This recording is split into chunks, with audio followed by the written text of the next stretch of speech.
Magandang umaga Luzon, Visayas at Mindanao. Unang-una sa ating mga balita, itinuturing ng palasyo na makasaysayan sa Administrasyong Duterte ang papasok ng mga araw ngayong linggo dahil sa iba't ibang isyong haharapin ng pamahalaan. Pangunahin na dito ang naktakdang paglalabas ng desisyon ng United Nations Arbitral Tribunal kaugnay sa agawan sa teritoryo sa West Philippine Sea. Bukod dito, nakatakda ring magpulong sina Pangulong Rodrigo Duterte at Moro National Liberation Front Chairman Nur Miswari sa Jolo, Sulu. Inaasahan ring malalagdaan ni Pangulong Duterte ang executive order ukol sa freedom of information. Narito ang report.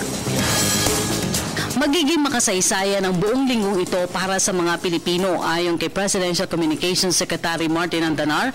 Mahalagang usapin sa larangan ng seguridad, kapayapaan at kaayusan ang inaasahang mangyayari.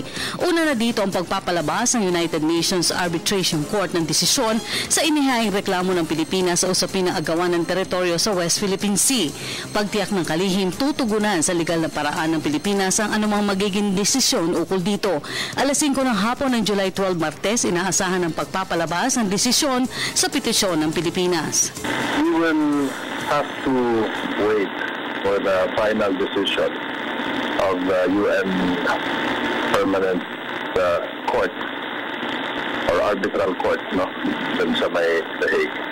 And then once they have decided, then ang gagawin po natin ay pag-aaralan natin yung desisyon.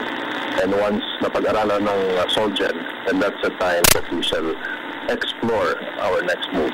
Nakatakda rin lagdaan ni Pangulong Duterte ang executive order para sa implementasyon ng Freedom of Information o FOI. Nauna nang sinabi ng Pangulo na pag-aaralan niya ng husto ang EO na magpapalakas pa ng pagiging transparent ng gobyerno sa publiko. Meron pa pong mga ibang mga announcements na dapat po natin abangan next week. Tulad po ng pag-firma ng ating Pangulo ng Freedom of Information Executive Order at yung mga ibang announcement pa po ng iba't ibang departamento sa executive branch. Nailahad na rin ni Pangulong Rodrigo Duterte ang determinasyon na matamo ang tunay na kapayapaan sa Mindanao. Nauna nang sinabi ng Pangulo ang kahandaan na makipag-usap kay dating MNLF Chairman Nur Miswari sa Jolo. Nagkaroon na rin ng inisyal ng pakikipag-usap ang pamahalaan sa mga lider ng CPP-NDF para tuloy pagwakasan ang insureksyon sa bansa.